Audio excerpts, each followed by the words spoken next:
안녕하세요. 빅데이터 김동윤입니다. 이번 시간에는 구조방정식의 그 변수들, 이제 잠재 변수, 관측 변수, 뭐 내생 변수, 외생 변수, 뭐 오차 변수 막 이런 것들을 얘기하는데 이거에 대해서 한번 살펴보겠습니다. 우리가 인과관계는 일방향 그 화살표로 표시합니다. 이렇게 일방향 그 화살표를 주고받는 거. 그래서 일방향 화살표로 표시하고 시작은 뭡니까? 시작은 원인 변수. 이 끝은 화살표가 받는 것은 결과 변수로 이제 우리가 구분을 해요. 자, 잠재 변수, 즉 구성 개념이라고도 합니다. 이 잠재 변수는 직접적으로 측정하기 어려운 이론적 개념을 나타내는 변수예요. 그래서 추상적이기 때문에 그 하나의 문항인 단일 지표로 측정하는 건 어렵습니다. 문항 하나로 시스템 품질을 설명하는데 하나만 가지고 설명하기 어렵다라는 거예요. 단일 지표로. 그래서 여러 문항으로 구성된 다중 지표로 측정합니다. 이 잠재 변수는요. 그리고 문항 응답값의 공통 분산을 계산해서 잠재 변수의 추정값으로 사용하게 되는데 좀 쉽게 한번 설명을 드려볼게요. 이 사회과학의 많은 우리가 그 논문을 보면 추상적 개념 간, 그러니까 잠재 변수의 인과관계를 많이 이제 규명을 하게 되는데 추상적인 개념 간 관계를 이제 분석을 많이 합니다. 이 추상적이라는 것은 구체적 정보가 아닌 다소 개념적인 측정 수준을 의미하는 거예요. 그러니까 구체적 정보는 뭡니까? 당신의 성별은 뭡니까? 당신의 나이는 어떻게 됩니까? 당신이 이 앱을 사용한 횟수는 얼마입니까? 뭐 이런 것들. 이거는 뭡니까? 단 하나의 지표, 단 하나의 문항으로 측정이 가능하죠.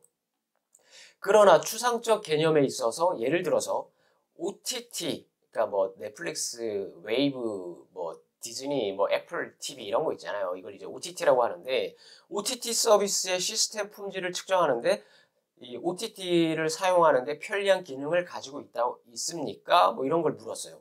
이거는 단 하나의 측정만 우리가 가지고 그 문항만 가지고 측정하는 것은 충분하지 않아요. 시스템 품질은 포괄적이고 응답자마다 달리 생각할 수가 있을 겁니다. 그래서 더 구체적으로 여러 질문을 구성해야 합니다. 지금 이 그림과 같이 타원으로 구성된 개념이 잠재 변수잖아요. 그래서 시스템 품질을 측정하기 위해서 그냥 질문 하나만 하는 게 아니라 문항 3개를 구성하는 거예요. 3개가 아니라 5개, 6개, 7개가 될 수도 있어요. 그래서 이런 것들을 이런 측정을 해서 이걸 우리가 시스템 품질이라고 칭할 수 있다라는 겁니다. 그래서 이 추상적 개념을 이렇게 질문 여러 개를 통해서 이 잠재 변수를 이제 측정하는 거가 되는 거죠. 그래서 이 잠재 변수는 이 직접 측정한 문항이 아니라 문항 간에 숨겨진 공통된 값을 의미해서 잠재 변수다라고 하는 겁니다. 자, 그래서 지금 이제 여기 그 주황색 그림에 보면 주황색으로 이렇게 타원형만 이렇게 박스 쳐놨잖아요. 우리가 이것을 잠재 변수라고 한다. 자, 이제 우리가 또 관측 변수 이렇게 또 얘기하거든요. 이 관측 변수는 비교적 명확히 정의되어서 직접적인 측정이 가능한 변수입니다. 이 잠재 변수를 대표할 수 있는 조작적 정의를 측정 가능하도록 구성한 변수. 예를 들어 볼게요. 이 시스템 품질이라는 잠재 변수는 OTT 그 서비스의 기능적, 기술적 품질에 대한 사용자의 인지 정도로 고객이 편리하고 이용하기에 쉽게 구성된 시스템으로 개념적 정의를 할 수가 있습니다. 이 개념적 정의를 토대로 시스템 품질을 제대로 측정해 줄 수 있는 조작적 정의를 통해서 잠재 변수를 측정할 수 있는 것입니다. 그래서 이 조작적 정의는 매우 중요하고 잠재 변수를 측정하는데 나침반의 역할을 하는 겁니다. 그래서 논문에서 이 조작적 정의는 나는 이렇게 한다라는 것을 꼭 알려야 되는 겁니다. 기술해 줘야 돼요. 진술을 해야 합니다. 그래서 이 관측 변수는 설문조사로 했을 때는 이렇게 시스템 품질 1, 2, 3, 정보 품질 1, 2, 3 이런 것처럼 이런 측정 문항이 관측 변수가 되거든요. 그런데 실험 연구라든가 우리가 직접 측정 가능한 수치 이런 거 있잖아요. 이런 거일 때는 그 자체가 관측 변수가 되는 거예요. 자, 그 다음에 이제 하나의 잠재 변수에 많은 관측 변수는 이 모형의 복잡성으로 모델 적합도가 저해가 됩니다. 너무 시스템 품질 잠재 변수를 측정하기 위해서 관측 변수를 측정 문항을 여러 개를 만들었어. 근데 뭐 3개, 적어도 안 돼. 1개, 2개도 안 돼요. 근데 막 10개, 막 20개, 30개 막 이렇게 측정 문항을 만들었다. 이것도 안 됩니다. 이거는 나중에 모델 적합도가 저해되고요. 많을 때는 항목 합산으로 좀 해결해야 합니다. 그래서 이거는 밑에서 또 한번 설명드리도록 하겠습니다. 그래서 지금 또 보면 이 주황색으로 네모칸 이렇게 박스 쳐놨잖아요. 이거가 관측 변수입니다. 관측 변수. 쉽게 얘기하면 측정 문항이죠. 측정 문항. 자, 지금 이제 다시 한번 또 설명을 드릴 건데, 자, 이 많은 관측 변수는 모델의 복잡성과 연관되기 때문에요. 모델 적합도와 모수 추정이 유의성에 영향을 미치게 됩니다. 그리고 측정 문항이 수십 개, 심지어는 100개가 넘어가는 것도 있어요. 질문, 잠재 변수 하나를 측정하는데 질문이 100개가 넘는 경우도 있어요. 심리학에서도 그렇게 또 이제 사용이 되기도 하고요. 그런데 이런 것들을 동시에 분석하는 것은 불가능합니다. 그래서 항목 합산으로 모델을 좀 구체화시켜 줘야 돼요. 이 하나의 보통 이제 잠재 변수당 관측 변수의 수는 3개 이상에서 10개 이내가 좋습니다. 그런데 많은 거는 항목 합산으로 해결할 수가 있어. 그런데 3개 미만, 질문이 1개 혹은 2개밖에 없어요. 이런 것은 정보의 양이 충분치 않기 때문에요. 모수 추정이 어려울 수가 있습니다. 오히려 또 적으면, 3개 미만으로 또 적으면. 그리고 또 어떤 문제가 있냐면 나중에 지금 여기서는 안 다룰 거예요. 구조방정식을 하기 전에 확인적 요인 분석, 타당도 검증을 해야 되거든요. 그러면 거기서 타당도를 저해하는 걸 제거를 해야 돼요. 그런데 3개 미만이다. 2개밖에 없어. 질문이. 근데 여기서 타당도가 저해됐어. 그래서 하나를 삭제했어. 그럼 하나밖에 안 남을 거 아니에요. 그렇기 때문에 이건 뭐냐면 이 잠재 변수가 하나나 2개밖에 없다라는 것은 잠재 변수가 추상적 개념이 아니라 추상적 개념이기 때문에 여러 문항을 측정하는 것인데 한두 개로 구성할 정도로 충분하다는 것은 이건 추상적 개념 자체가 아니라는 거예요. 관측 변수가 그냥 잠재 변수가 돼버린다라는 거예요. 쉽게 얘기하면. 그런데 우리가 변수가 많아서 이거 좀 너무 많아서 모델 적합도도 저해하고 통계적 유의성도 안 나오네? 그러면 어떤 우리가 조치를 취해야 되잖아요. 조작을 해야 되잖아요. 그러면 이제 항목 합산으로 이제 모델을 구체화하게 되는데 그냥 무턱대고 하는 게 아니라 신뢰도와 타당도가 검증되었을 경우 그리고 측정 항목이 단일 차원이라는 가정하에서만 가능한 겁니다. 그래서 이 항목 합산의 좀 방법을 살펴보면 무조건 신뢰도와 타당도 검증한 후에 평균 혹은 합산, 총점 이런 것들로 이제 합산해서 단일 변수로 이제 변환시켜 주는 거예요. 그러니까 질문이 여러 개를 신뢰도와 타당도가 검증된 것만 남기고 나머지는 다 빼고 이런 것들을 항목 합산을 해버리는 거예요. 평균. 그래서 단일 변수로 만들어 버리는 겁니다. 지금 요 지속 이용 의도 보면 이 네모 칸이 엄청 많잖아요. 네모가. 이게 다 관측 변수의 측정 문항이에요. 근데 이거보다 더 많을 수도 있겠죠. 그래서 이런 것들을 항목 합산시켜 버리는 거예요. 신뢰도와 타당도를 검증해서. 그런데 중요한 것은 선행 연구의 이론적 근거를 바탕으로 이 하위 요인들을 기준으로 또 분류할 수 있습니다. 그러니까 선행 연구에서는 지속 사용 의도에서 하나는 1번부터 4번까지는 다른 어떤 명명할 수 있는 이런 게 있고 또 다른 거에서는 이만큼 묶어서 또 이렇게 다른 하위 변수로 구분할 수 있어 라는 선행 연구가 있다면 그렇게 묶어서 하위 변수별로 묶어서 다시 압축시켜 놓는 거죠. 지금 이 관측 변수들을 선행 연구 근거해야 됩니다. 그 다음에 또 근데 예를 들어서 선행 연구에는 하위 요인 제시하지 않아. 그냥 100개, 50개 쫙 이렇게밖에 없어. 이럴 때는 탐색적 요인 분석이라는 것을 통해서 요인을 추출해서 이걸 통해서 이제 다시 항목을 합산시켜 보는 겁니다. 분류하는 겁니다. 그래서 이 또 단일 항목의 합산은 모델을 단순화시켜서 높은 적합도는 얻을 수 있어요. 이 요인들을 한꺼번에 다 합산시키거나 아니면 요인별로 분류시키는 것들. 그런데 이 잠재 변수 하위 요인들에 대한 특징이 사라집니다. 그래서 이런 것들을 좀 주의해야 할 필요가 있어요. 그래서 선행연구 기반해야 된다는 게 굉장히 중요한 겁니다. 자, 이제 외생변수, 내생변수 이런 게 있는데요. 이 원인과 결과로 구분하기보다는 변수값이 모형 내 혹은 모형 외에서 생성되는가에 따라 이제 구분합니다. 내생변수, 외생변수 이런 거 얘기할 때요. 내생변수는 뭐냐면 한 번이라도 결과 변수가 되는 변수를 다른 변수에 의해 영향을 받는 변수예요. 이게 내생변수예요. 더 쉽게 얘기하면 한 번이라도 그냥 화살표를 받는 변수. 이게 내생변수라고 합니다. 그 다음에 외생변수. 다른 변수에 의해 전혀 영향을 받지 않고 다른 변수에 영향을 주기만 하는 변수. 쉽게 얘기하면 한 번이라도, 단 한 번이라도 화살표를 주는 변수예요. 주는 변수. 단 한 번이라도. 이걸 내생변수, 외생변수. 그래서 보통 이제 독립변수, 종속변수 뭐 이렇게 얘기하잖아요. 근데 구조방정식에서는 주로 이제 내생변수, 외생변수 이렇게 얘기를 합니다. 그리고 우리가 이제 잠재변수, 관측변수 이렇게 얘기했잖아요. 그래서 그 외생변수 뭡니까? 한 번이라도 화살표를 주는 변수잖아요. 그런데 잠재변수, 타원으로 되어 있는 거, 이런 걸 묶어서 그 외생 잠재변수, 잠재 외생 변수도 이렇게도 얘기합니다. 모형 외부의 다른 요인들에 의해 영향을 받는 변수다. 내생 잠재 변수는 모형 내의 잠재 변수에 직간접으로 영향을 받는 변수다. 그래서 뭐 어려운 거 아니에요. 외생 변수는 뭐라고요? 화살표를 단 한 번이라도 주는 거. 내생 변수는 뭐라고요? 화살표를 단 한 번이라도 받는 거. 그래서 요게 타원은 잠재고 그 타원으로 된 거. 이게 잠재 변수를 했으니까 그냥 붙인 거예요. 외생 잠재. 그다음 그 내생 잠재. 근데 또 여기서 또 있어요.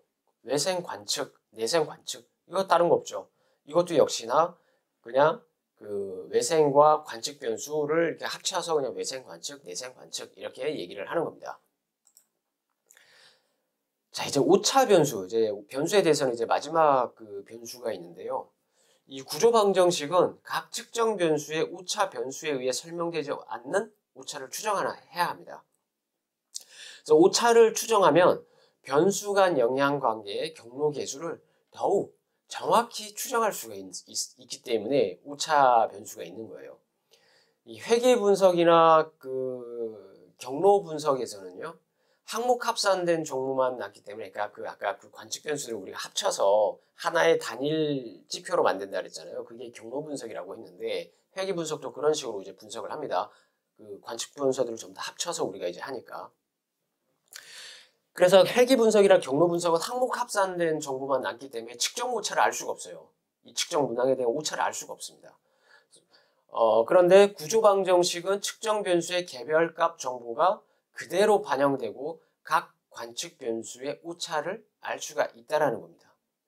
측정 오차는 이 관측 변수가 잠재 변수를 완전히 설명하지 못하는 정도이고 다양한 원인으로 발생이 돼요. 관측 변수에는 우리가 반드시 하나의 측정 오차가 설정이 돼야 되거든요. 측정 문항 하나에 측정 오차가 꼭 설정돼야 됩니다. 응답자들이 그 비일관적인 응답을 이제 할 수가 있어요. 이런 이유는 우리가 측정 도구, 그러니까 설문이죠. 측정 도구가 완전하지 않은 문제가 있을 수 있고요. 또는 설문 과정에서 다른 환경 요인, 그러니까 뭐 온라인에서 했다가 또 어떤 응답자는 오프라인에서 했다가 이런 조사 환경들 혹은 조사 시간대 뭐 등등등 여러 가지 이런 환경 요인들이 있어요. 그래서 여러 가지에 의해서 나타날 수도 있고요. 또 이런 경우도 있어요. 연구자가 데이터 이제 왔는데 오프라인 그 자료를 받고 수치 데이터를 잘못 기입하거나 혹은 그 수치 데이터를 제대로 했는데 코딩, 그러니까 매우 그렇다, 뭐 이렇게 7점 척도 혹은 10점 척도도 있거든요. 근데 이거를 그 바꾸기 할 때 코딩을 잘못하는 문제, 또 응답자가 질문을 제대로 이해하지 못하는 문제, 이런 여러 가지 문제들이 있어요. 근데 이런 문제들은 연구 방법론적인 거고 구조 방정식에서의 측정 오차는 잠재 변수가 관측 변수를 설명하고 난 나머지 부분으로 설명하지 못하는 부분의 오차를 말합니다. 다시 말해서 관측 변수가 잠재 변수를 완전하게 설명하지 못하는 정도를 말하는 건데 그래서 측정 오차가 있다라는 겁니다. 자, 이게 측정 오차예요. 질문 하나, 그 문항 하나에 대한 오차. 자, 구조 오차. 구조 오차는 그 독립 변수들에 의해 설명이 안 되는 변량으로 잠재 변수들의 오차라고 합니다. 뭐 잔차 혹은 교란 뭐 이렇게도 얘기를 하는데요. 이 구조 오차는 내생 변수가 다른 변수들에 의해 설명되고 난 나머지 부분으로 설명이 안 된 부분을 의미하는 겁니다. 지금 이 그림에서 이렇게 보면요. 그러니까 작은 동그라미, 측정 오차, 시스템 품질 막 이렇게 사각 박스 이렇게 있는 거에 오차가 이렇게 있잖아요. 이걸 우리가 measurement error라고 해서 error, 이거 끝에 그래서 이 소문자 2로 2, 1, 2, 3, 4 순서대로 이렇게 붙이는 거고요. 그래서 이게 측정 오차, 질문 하나에 대한 오차. 그 다음에 그 초록색 그 부분 있잖아요. D1, D2 뭡니까? 내생 변수가 화살표를 한 번이라도 받는 거잖아요. 지각된 가치와 지속 사용 의도 화살표를 한 번씩이라도 받네요. 여기에는 그 구조 오차라고 합니다. 그러니까 disturbance 해갖고 그 앞에 D만 이렇게 해서 잠재 변수의 구조 오차를 해요. 그런데 내생 변수에만 구조 오차가 있습니다. 자, 이거를 더 쉽게 이제 오차항을 설명하기 위해서 좀 예를 들어 볼게요. 수면 패턴이 그러니까 학생들의 수면 패턴이 학습 태도에 영향을 미치는 간단한 관계를 우리가 한번 생각해 볼게요. 분석한다고 생각해 볼게요. 회귀 분석을 했더니 결정계수 R제곱 값이 0.77이 나왔다면 수면 패턴이 학습 태도에 미치는 설명력은 뭡니까? 대략 77%라고 이제 할 수가 있죠. 회귀 분석을 했다고 했을 때. 그런데 우리가 학습 태도를 오직 수면 패턴으로만 설명할 수가 있나요? 설명할 수 없겠죠. 그 학습 태도는 수면 패턴에서만 의해서 좌지우지되라고 할 수가 없어요. 다양한 여러 가지가 있을 거예요. 그러니까 더 쉽게 얘기하면 77%가 수면 패턴이 학습 태도에 미치는 설명력은 한 77%가 돼. 그런데 반대로 얘기해 본다면 나머지 23%는 뭡니까? 다른 요인이 있을 수 있다라는 겁니다. 그래서 선생님의 교육 방식이라던가 학생 수업 능력이라든가 등등등 여러 가지 있을 수 있을 거예요. 그래서 이러한 다른 어떤 요인들로 설명되는 것이 오차이고 이를 위해서 오차항을 만들어주는 겁니다. 그래서 이제 측정 오차가 필요하다. 그래서 구조방정식은 이런 것까지 볼 수 있다라는 겁니다. 자, 또 이제 오차 변수를 조금 더 보면 회귀 분석이나 경로 분석은 항목 합산된 정보만 남아서 측정 오차를 알 수가 없어요. 그죠? 전체 합산했으니까 측정 오차를, 죄송합니다. 측정 문항들을 관측 변수를 항목 합산을 시켜서 하나의 변수로 만들었어요. 회귀 분석이나 경로 분석을 할 때는. 그런데 구조 방정식은 측정 변수의 개별값 정보가 그대로 반영되고 각 관측 변수의 오차를 알 수가 있는 겁니다. 그래서 구조 방정식에서는 측정 변수의 오차와 독립 변수에 의해서 설명되지 않는 오차를 추정하는 건데 오차를 추정하면 변수가 미치는 영향 정도인 경로 계수 값을 더욱 정확히 추정할 수 있다는 겁니다. 자, 이제 예를 한번 들어볼게요. OTT 시스템 품질, 그러니까 잠재 변수 시스템 품질 하나만 이제 보는 거예요. 시스템 품질을 우리가 측정한다고 할 때 OTT를 사용하는데 편리한 기능을 가지고 있다. 뭐 이런 것들의 3개, 이런 식으로 3개의 문항을 5점 척도로 측정했습니다. 이 관측 변수인 3개의 문항 값을 평균 혹은 항목 합산해서 시스템 품질이라는 잠재 변수를 구성하게 되죠. 질문을 3개 만들어서.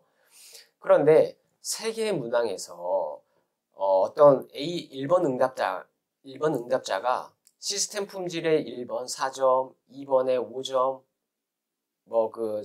시스템 품질 3번에는 3점, 이런 식으로 이제 응답을 했어요. 그러면 이 전체적으로 항목 합산해버리면 그 평균을 내면 어떻게 됩니까? 4.33이 나와요. 4.33. 그런데 잠재 변수인 시스템 품질이 4.33으로 나왔지만 관측 변수인 개별 문항, 그러니까 시스템 품질 1번, 2번, 3번 이런 관측 변수 측정 문항 있잖아요. 질문. 그러면 이 개별 문항의 4점, 5점, 3점 이렇게 측정한 거는 어떻게 됩니까? 없어지죠. 그래서 결국 일관적이지 않게 응답했던 오차 부분을 계산해 주지 못하는 겁니다. 반면 옆에 그 보면 구조 방정식은 어때요? 세 개 문항값을 그대로 반영합니다. 구조 오차, 측정 오차를 우리가 했기 때문에, 계산하기 때문에. 그래서 평균이나 그 합산하지 않고 총점을 이렇게 하지 않고 시스템 품질 1번, 2번, 3번의 응답값은 관측 변수로 설정해서 개별 응답값을 그대로 반영하는 겁니다. 그래서 일관적이지 않은 그 응답 수준, 그러니까 측정 오차죠. 이 응답 수준을 오차항으로 설정해서 측정하는 방식입니다. 이렇게 함으로써 시스템 품질과 다른 변수 간의 경로 개수값을 더 정확히 추정해 주는 것이 구조 방정식이고, 그래서 오차 변수를 설정하는 것이다 라는 겁니다. 자, 여기까지 이제 우리가 구조 방정식에 사용하는 변수를 살펴봤고요. 다음 시간에는 구조 방정식의 또 다른 그 여러 가지 또 이제 적합도라든가 타당도라든가 간략하게 또 살펴보는 시간을 갖도록 하겠습니다. 네, 감사합니다.